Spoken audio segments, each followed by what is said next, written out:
Bien, jóvenes, buenos días. Detalles nos han obligado en esta nueva oportunidad a regrabar nuestra clase de hace unos minutos. Bueno, no importa, es con todo el gusto lo atendemos. Y tenemos entonces nuestro tema del día de hoy. Déjenme amplifico esta imagen. Y entonces tenemos que el tema para hoy es sangre. En otro término también llamado tejido hematopoyético o tejido sanguíneo. Entonces vamos a entrar en materia para que el tiempo nos aproveche. El tejido sanguíneo, como se le llama, pues es una subdivisión del tejido conjuntivo. Ya hemos mencionado que dentro de este apartado del tejido conjuntivo, pues estamos revisando. La semana pasada vimos tejido cartilaginoso, tejido óseo. Estaría también el tejido adiposo. Si tenemos tiempo, haremos un repasito acerca de él. Si no, pues vemos este que es el tejido sanguíneo. Y sabemos que es parte del tejido conjuntivo al que se le llama también especializado. Como tejido, pues no sucede como con los demás. Este no une, no pega, no junta propiamente un tejido con otro. Pero en virtud de sus características, sobre todo funcionales, los relaciona a todos. ¿Por qué? Porque precisamente el tejido sanguíneo se encuentra al interior del aparato o sistema circulatorio, que sabemos está formado por una red de vasos intercomunicados, lo que es el sistema arterial y el sistema venoso primordialmente. El sistema linfático queda fuera de este punto porque es otra estructura distinta, ¿no? Tiene otro tipo de funciones. Bueno, muy bien. Entonces los relaciona porque precisamente a través de él se van a llevar, se van a transportar todos los nutrientes y por otro lado también es la vía que nos permite desechar todo lo que a nuestro organismo pues ya no le es de utilidad. El tejido sanguíneo procede primordialmente del mesénquima, o sea, del mesodermo. Claro que al principio son células pluripotenciales que poco a poco se van subdividiendo en los grupos de células ya más específicos y de tal manera que pues llega el momento en que de ahí nos van a derivar todos sus componentes. Muy bien. Esto inicia en la etapa embrionaria, estaríamos hablando antes de las 12 semanas, cuando tenemos la oportunidad de encontrar a nivel de lo que es el saco vitelino, que ya nos acordamos, es una bolsa que de pronto cuelga, ¿verdad? O se forma en la parte ventral de lo que viene siendo el embrión. Esta imagen, si bien es cierto, no es muy bonita, pero sí muy ilustrativa, muy didáctica en el sentido que nos permite visualizar pues esto, ¿verdad? Que nos están poniendo aquí, que van a existir los primordios, o sea, las primeras células eritroides, eritrocitos, y las primeras células linfoides, donde van a surgir también los leucocitos en su momento. Bueno, eso es a nivel de la etapa embrionaria. Pero hacia la novena semana ya entra en función otra estructura. Porque, miren, no es que termine uno y empiece el otro. A medida que uno va terminando, el otro va empezando. Es decir, hay una especie de curvas imbrincadas, donde va terminando uno y ya está iniciando el otro, porque aún no estamos en la etapa fetal. Hacia la novena semana es cuando ya empieza a funcionar el hígado para producir ahora las células. ¿Por qué razón? Porque el saco vitelino va a degenerar, llega el momento en que desaparece. Tiene otras funciones, como es el caso también de dar origen a lo que viene siendo el sistema digestivo, pero va a desaparecer. Entonces, llega el momento en que entra en función el parénquima hepático, o sea, el hígado, y también el vaso para formar lo que son las células sanguíneas dentro de lo que viene siendo ya la etapa fetal, según vimos en la materia correspondiente a partir de la octava, novena o de la 12ª semana hasta el nacimiento. Ya una vez que nace el producto y durante toda la edad adulta, la producción del tejido sanguíneo se va a realizar precisamente a nivel de la médula ósea, que lo vamos a encontrar en el interior primordialmente de los huesos largos, la parte de la médula, ahí es donde se encuentra, ¿verdad? Según lo vimos en la clase anterior. Y pues ahí se va a llevar a cabo durante todo el resto de la vida. Los huesos planos tienen cierta función, pero no tan importante como sucede con los huesos largos. El hígado y el vaso pueden entrar en un momento en función también, pero solamente en situaciones de crisis. En un estado normal lo hace la médula ósea. Correcto.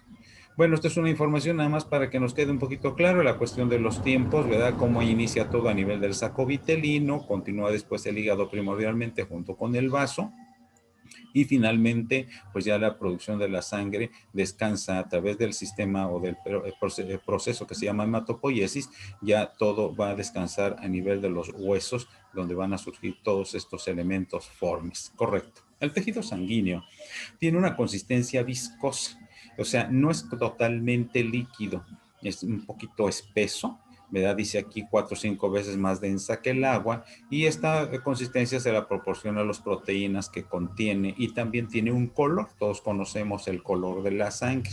Sí, generalmente lo relacionamos con el color rojo, pero a nivel de lo que son los vasos cambia la tonalidad. El rojo es más brillante, más intenso a causa de la presencia de oxígeno en la circulación arterial, y un poco más oscura. De ahí que a veces lo ponen como azul, no que sea azul, ¿verdad? Pero es más oscuro en el caso del torrente venoso. El volumen de la sangre en el adulto normal es de alrededor de 7 al 8% del peso corporal, lo que equivale más o menos a un volumen de 6 litros, ¿verdad? Es un volumen aproximado, correcto. Y sin embargo, ya en la sangre, también ya entrando en el punto que nos corresponde analizar en esta materia, encontramos dos fases. Una que es la fase líquida, a la que vamos a llamar plasma, no suero, porque el suero es obtenido en el momento en que la sangre se deja sedimentar sola. Cuando es centrifugada obtenemos el plasma. Y entonces tenemos también lo que vienen siendo los elementos formes. Veamos que no estamos hablando propiamente de células, sino elementos formes, que son células y fragmentos que vamos a encontrar allí. La fase líquida, ¿por qué hablamos de una fase líquida o matriz extracelular? Porque estamos hablando de un tejido desde el punto de vista histológico, y dentro del tejido conjuntivo al que pertenece el tejido sanguíneo, quedamos muy claros la ocasión anterior que este tejido está formado por una parte extracelular y otra de células. También hay fibras. Aquí, en este caso, la presencia de fibras son un problema, que en su momento tienen una función, pero ya lo veremos más adelantito. Bien, entonces, la fase líquida, que se le llama, es la matriz extracelular, se le llama plasma.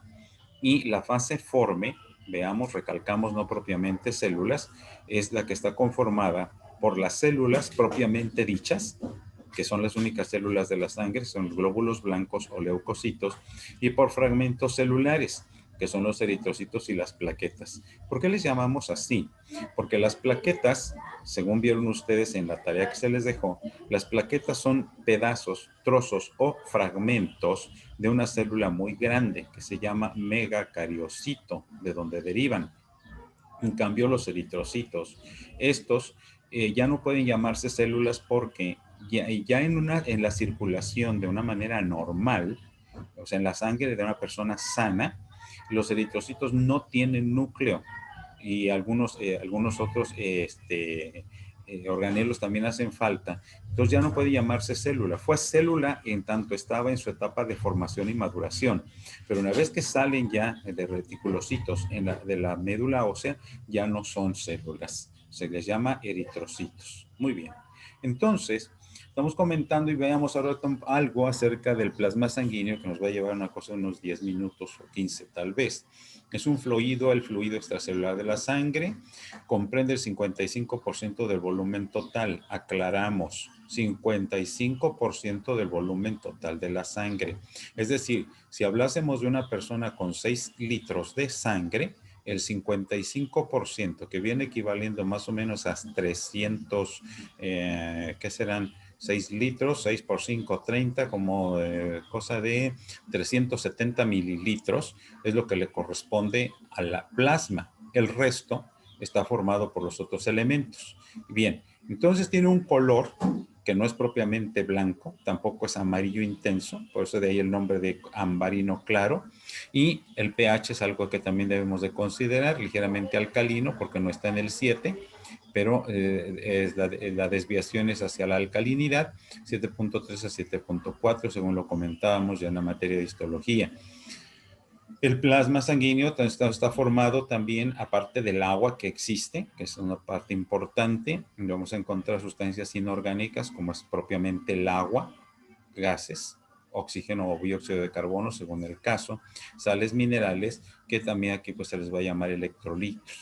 Y encontramos sustancias orgánicas, donde están las sustancias nutritivas. Primordialmente aquí tenemos las tres grandes moléculas, o las cuatro, mejor dicho, lo que son carbohidratos, lípidos, proteínas y ácidos nucleicos, y también otros productos del metabolismo, hormonas, anticuerpos, vitaminas y todo lo que ustedes gusten y manden. Si estamos tomando un medicamento, ahí va a ir disuelto en el plasma. Si pues las personas, ¿verdad?, que gustan por ahí de tomar, fumar, todas esas sustancias ahí van. En el caso de las personas que son víctimas de la farmacodependencia, pues las drogas también ahí van circulando. Por eso de ahí cuando se hace un estudio, el famoso antidoping, ¿qué es lo que buscamos? No buscamos los elementos formes, buscamos el plasma y de ahí vamos a obtener precisamente los resultados de lo que estamos procurando. Lo mismo los venenos, cuando es la cuestión de lo que es la medicina forense, ahí es donde busca también la concentración de tales o cuales sustancias. Entonces tenemos en el plasma sanguíneo, pues vamos a encontrar globulinas. Ahorita con el asunto de la pandemia, hoy vamos a hablar acerca de la inmunoglobulina. Son sustancias proteínicas, sí, pero relacionadas con las defensas del organismo. Albúminas son otras proteínas que ayudan primordialmente, entre otras cosas, para transportar lípidos y también dar volumen al plasma. El fibrinógeno, que es una proteína también, pero aquí, así como está como fibrinógeno, no nos es útil. Este es útil cuando se desencadena o se activa la cadena de la cascada, perdón, de la coagulación, y de aquí se forma la fibrina. Y entonces fibrina, y eso ya le suena, ¿verdad? Es una proteína fibrilar, o sea, alargadita, pero pegajosa para formar el coágulo. Las lipoproteínas, que es donde van unidas ya los lípidos con las proteínas, entre ellas puede ir la albúmina, y otros elementos que se les llama trazas, como ya mencionamos, el caso de los carbonatos, fosfatos, también los minerales y los electrolitos. Bueno, una manera también de poderlo entender, las funciones que podemos encontrar en el plasma, dentro de también en la sangre, pues del transporte de sustancias nutritivas, de los desechos, de los gases, las hormonas, pues también agentes humorales que vienen siendo las inmunoglobulinas, y nos ayuda también para el mantenimiento de la homeostasis, o sea, el equilibrio en el organismo. Aquí podemos ilustrarlo de una manera en cuatro de grandes funciones. La función oncótica, esta está primordialmente proporcionada. Todo esto, en esto intervienen mucho lo que son las proteínas. En este caso, por ejemplo, para mantener el volumen, como que las proteínas como que se hinchan, como que retienen o ayudan a retener agua y mantienen el volumen dentro de lo que viene siendo la cantidad de sangre en el organismo. La función tampón o buffer, que es donde intervienen precisamente, esto ya lo entenderemos mejor en la materia de bioquímica, porque las proteínas por una parte tienen el radical carboxilo, que es ácido, y el radical amino, que es alcalino. Si nuestro pH se está desviando, por ejemplo, hacia la alcalinidad, más allá del 7.4, se está yendo más para allá, entra en función el radical carboxilo y acidifica la sangre. Si se está desviando al revés, hacia la acidificación, entra en función el radical amino y nos alcaliniza. Eso es a lo que se le llama la función tampón o buffer, manteniendo el equilibrio del pH.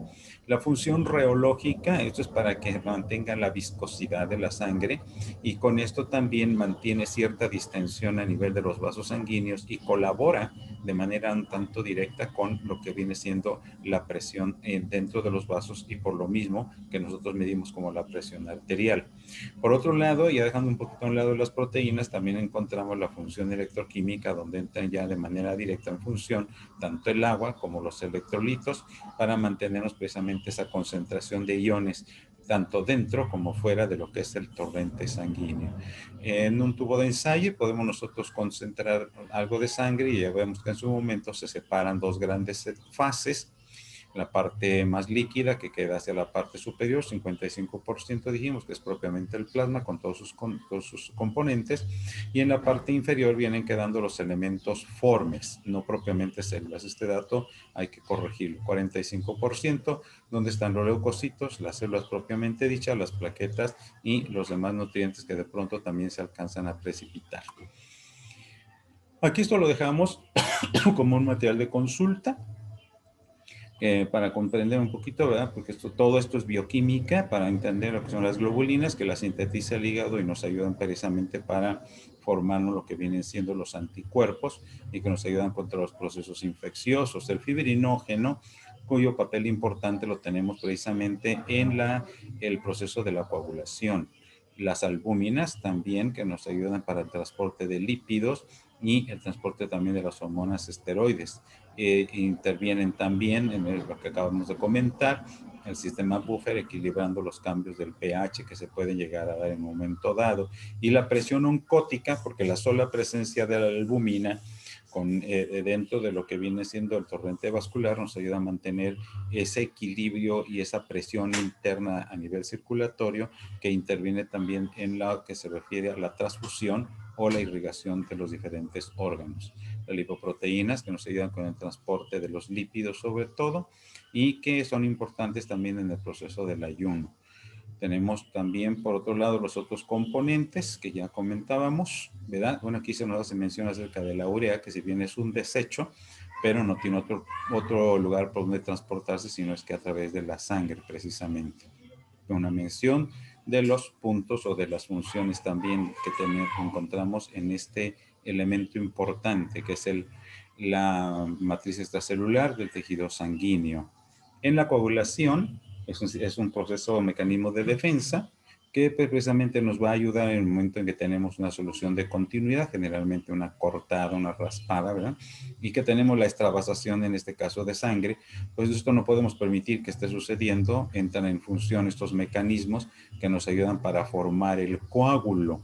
Aquí intervienen aquí estamos mencionando el caso directamente de la protrombina para formar la trombina, fibrinógeno para la fibrina, los iones de calcio, y no podemos dejar de lado la presencia de otros factores de la coagulación, y entre ellos las plaquetas, para formar esta sustancia. Alguna vez hemos tocado un coagulito y hemos de notar que se siente como pegajoso, precisamente por la presencia de estas sustancias y el contenido también de las plaquetas. La coagulación pues es importante, estamos mencionando. ¿Por qué? Porque el vaso debe estar cerrado. Si es cortado o lesionado, viene la extravasación o la salida de sangre. En la formación del coágulo, pues esto se repara y pues la salud se conserva. Sin embargo, esta situación no se da en el caso de los pacientes con hemofilia, donde por fallas en uno de los elementos de la cascada de la coagulación, el factor 8, entre otros, vamos a encontrar que el paciente empieza a sangrar y sangrar, y si eso no se logra corregir por los diferentes mecanismos que existen, mecanismos terapéuticos, pues el paciente puede incluso ver en riesgo su vida. La presencia del ion de calcio, que sabemos existe a nivel de la sangre, para activar la protrombina y con esto llevarnos precisamente a la formación del coágulo, y con esto pues quedan todos los demás elementos de la sangre quedan atrapados ahí. Por eso siempre el coágulo lo vemos así de color rojito. Correcto. Transporte para los nutrientes y en su momento también los desechos, ¿verdad? Los nutrientes y los gases, y pues de los hechos metabólicos también pues tienen que ser eliminados. ¿Quién se encarga de todo esto? Pues precisamente el tejido sanguíneo, a través de lo que es el plasma. La función electroquímica, porque aquí entran en función ya los iones propiamente dicho, para la regulación de los electrolitos, porque debemos de conservarlos, ustedes lo saben. Por ejemplo, lo que vimos en fisiología, el ion más abundante en el líquido extracelular es el sodio, en el intracelular viene siendo el potasio, pero no es lo único. Tenemos los demás: magnesio, manganeso, calcio, fósforo, yodo, hierro y demás. Todos ellos, cada uno de alguna manera intervienen, y en la cuestión, el plasma, junto con las proteínas que lo conforman, nos van a ayudar para mantener el equilibrio de estos elementos. La presión oncótica que damos precisamente es esa presión o esa fuerza precisamente física que establece la presencia de lo que viene siendo las proteínas al interior de los vasos, y que ayudan de alguna manera también en el fenómeno de la ósmosis. ¿Por qué razón? Porque no olvidemos que aunque aquí lo vemos de una manera separada, una parte con otra, sin embargo a nivel del organismo todo esto funciona de una manera al mismo tiempo, vaya.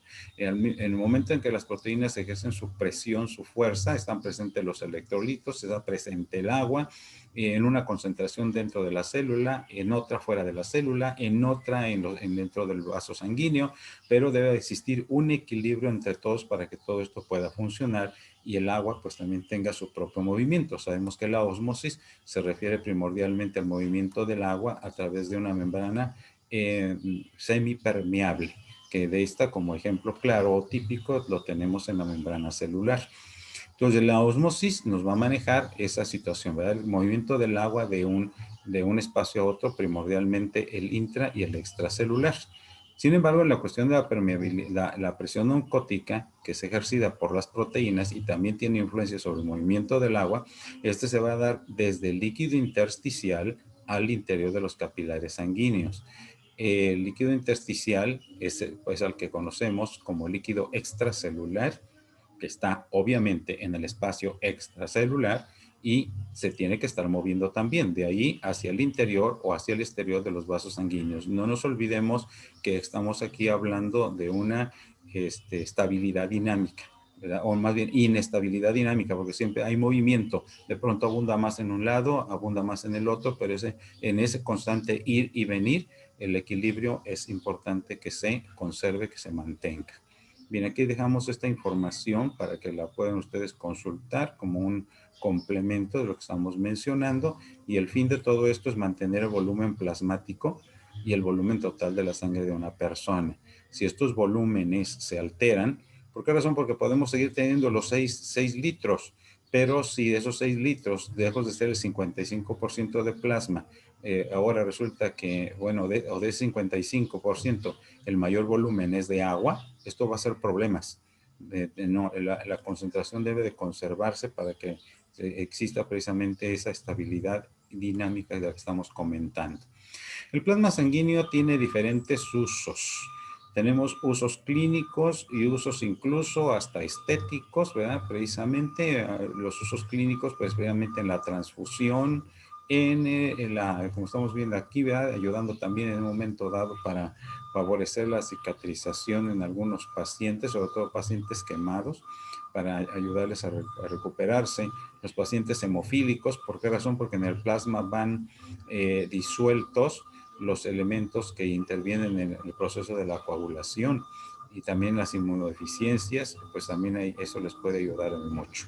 Y bien, tenemos también, pues dijimos, algunos otros usos que se le están dando, y vamos a aprovechar unos minutos precisamente para revisar algo sobre los elementos formes.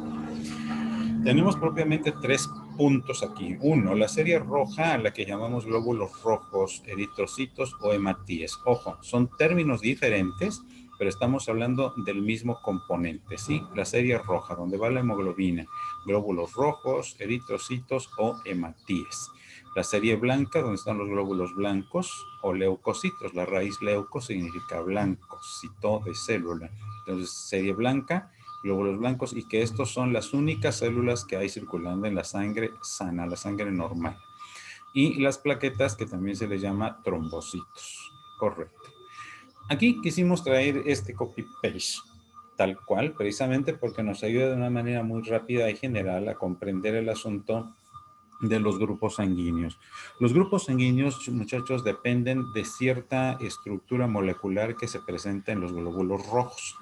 Aquí no intervienen los glóbulos blancos, glóbulos rojos completamente. ¿Qué encontramos? Que de acuerdo a ciertas estructuras, bueno, vemos un detalle interesante respecto a la historia, así de manera rápida.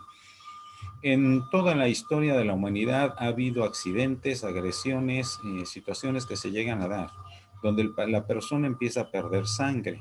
En su inicio se veía que la persona perdía sangre, su estado de salud se deterioraba, incluso moría. Entonces se sacó la conclusión: si sangre pierde, sangre le vamos a dar. ¿Y qué se le daba? Pues se le daba a beber sangre de mamíferos, etcétera, etcétera. Pero pues esto tendría que llevar todo un proceso, el proceso digestivo, y pues la composición o reposición de la salud no era propiamente la que se esperaba. Las observaciones continuaron, no propiamente investigaciones, y bueno, pero ¿de dónde sale la sangre? Se sale a través de unos tubitos que son los vasos. Ya, bueno, entonces, si por ahí se sale, por ahí la vamos a poner. Bueno, pues entonces tenemos un herido, perdió sangre, vamos a ponerle sangre y, oh, desgracia, se ponía muy mal o incluso moría. ¿Qué pasaba? Ahora sí ya empezaron investigaciones y empezaron a encontrar que de pronto, me salgo tantito de la clase, hemos visto nosotros cuando la leche se nos echa a perder, como decimos, que la ponemos en un trasto y se ven como bolitas. Vamos a llamarle de una manera más propia, grumos. Bueno, así como sucede con la sangre, eso es, perdón, con la leche, eso es a nivel macroscópico porque lo vemos fácilmente.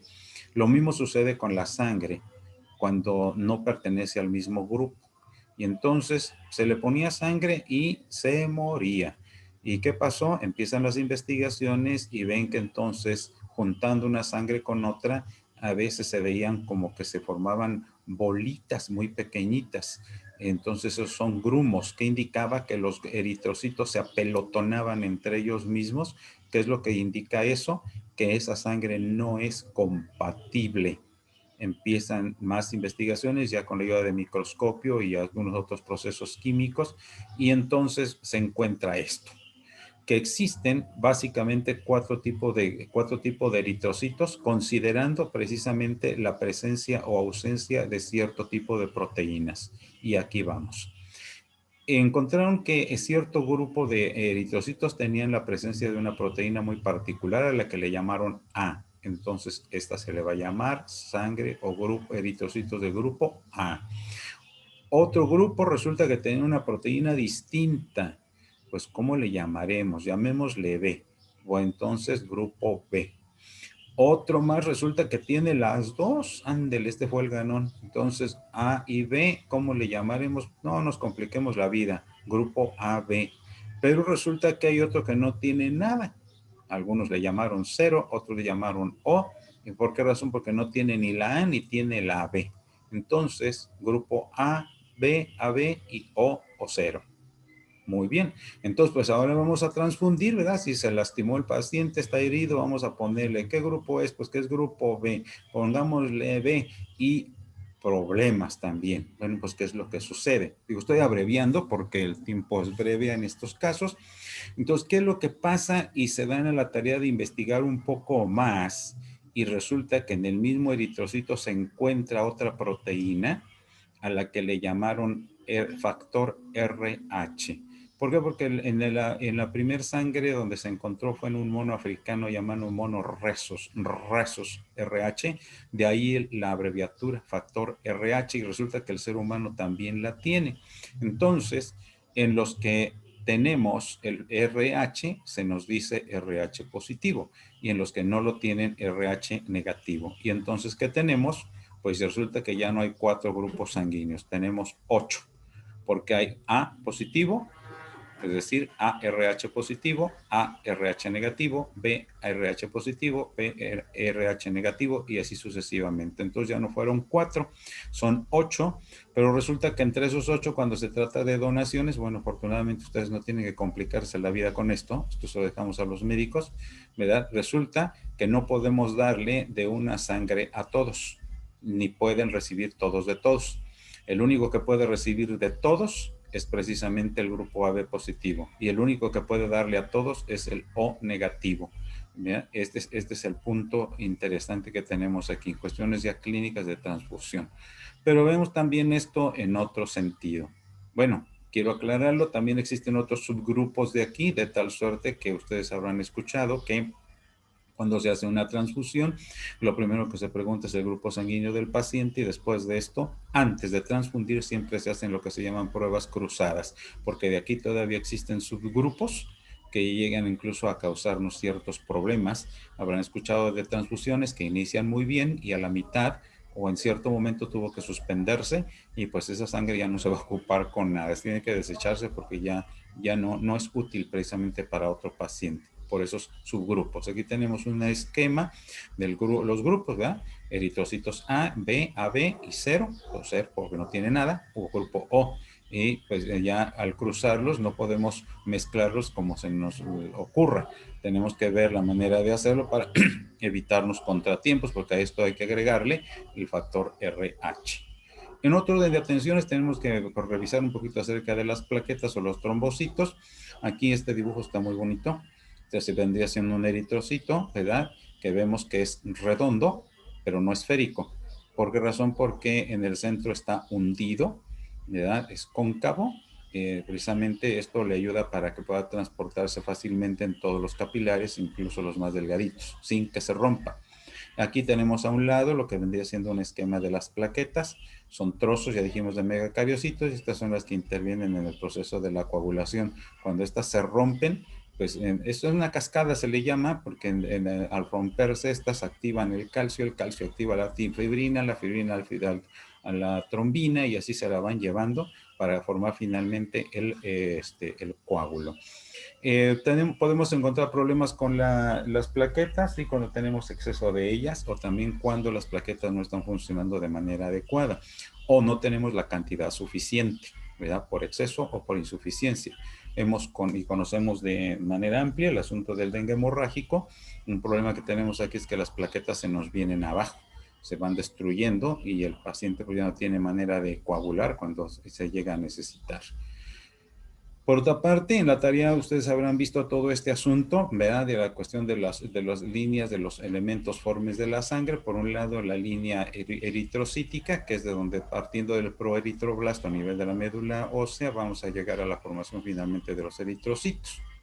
Y por otro extremo tenemos el megacardioblasto, que va a dar origen finalmente a los trombocitos o las plaquetas. Pero en medio nos quedan dos grandes líneas, la línea mieloblástica y la línea linfoblástica, donde vamos a encontrar precisamente la formación de los 5 grupos de leucocitos. Todos estos son glóbulos blancos, pero llevan el nombre precisamente por ciertos cambios histológicos que se dan en ellos. Aquí tenemos clasificación de los leucocitos, mieloides o linfocitos, de acuerdo a su origen, precisamente por la línea de la célula madre que tienen ellos como antecedente. También de acuerdo a la presencia o ausencia de granulaciones o de granitos, se les va a llamar granulocitos, que significa que tienen granitos.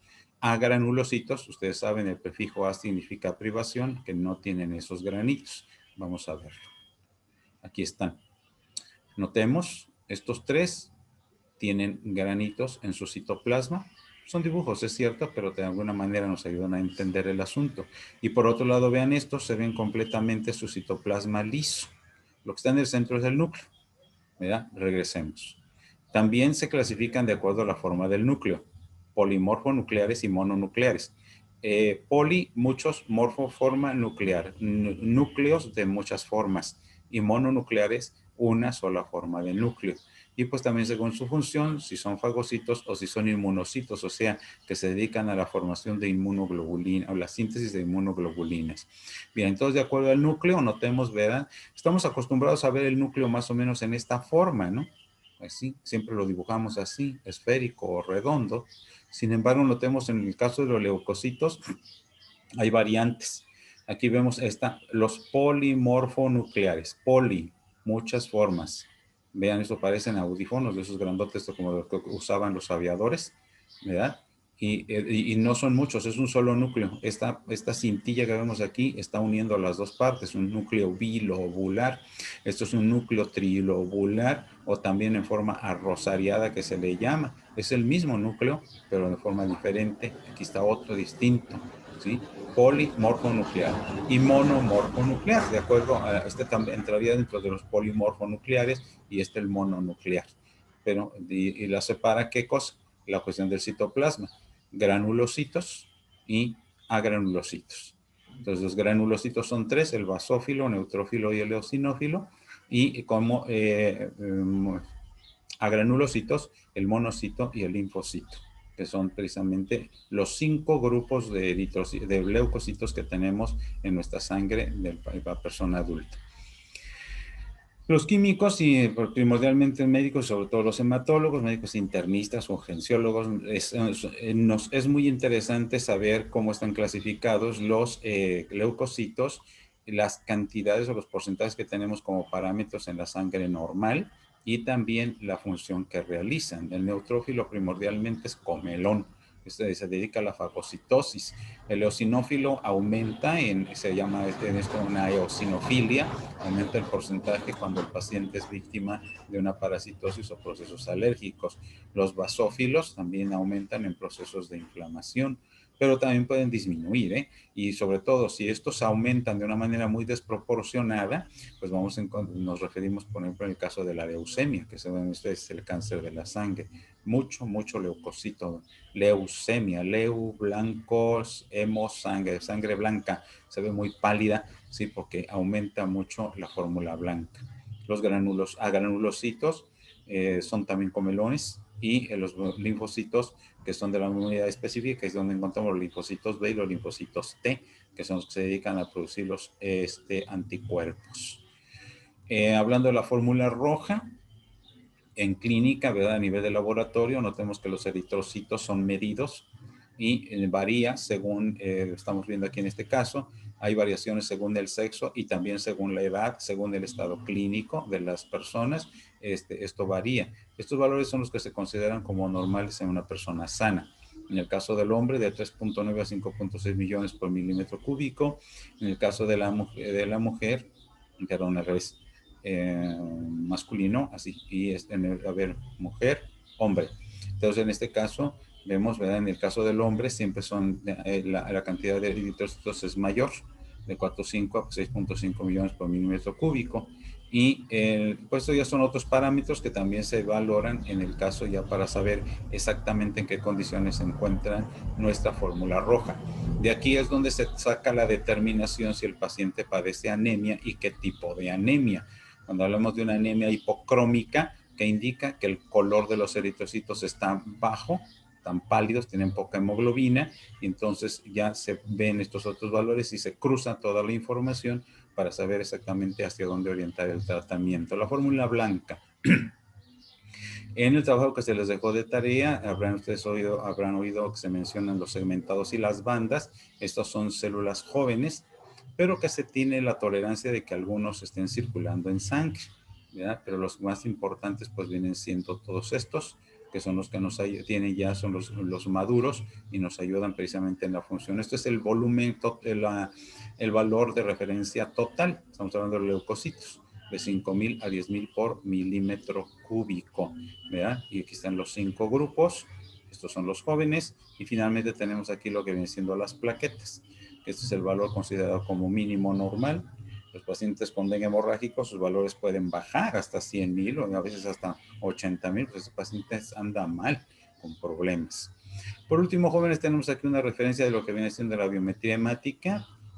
Quiero aclarar, una cosa es la biometría hemática, donde estamos estudiando la sangre como tal, y otra es la química sanguínea, donde ya nos metemos a ver lo que es la glucosa, urea, creatinina, lípidos, colesterol y demás, ¿verdad? Aquí tenemos todo lo que viene siendo lo que se le estudia en una biometría hemática.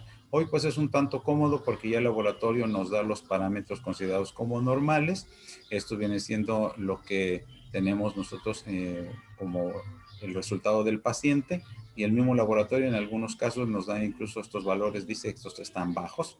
¿Qué entendemos aquí? Que esta es una anemia, ¿verdad? Una anemia, y sí, una anemia, pero con alta concentración de hemoglobina. Pues aquí hay algo que se tiene que estudiar ya más a detalle por médico o por el internista. Entonces tenemos aquí la cuestión de las plaquetas, también se les mide el volumen, y los leucocitos también igual, en este caso estos los tenemos un poquito elevados, ¿verdad? Que en el valor normal, pues aquí tenemos el parámetro y notemos cómo se ha salido. Y pues ya la interpretación pues la va haciendo precisamente el médico para saber qué hay y qué se puede hacer con el paciente. Jóvenes, este pues ha sido el trabajo de esta oportunidad. Nos estamos viendo en el trayecto de la semana. Les enviamos el material para la siguiente sesión. Un gusto saludarles. Cuídense mucho. Nos vemos en la próxima.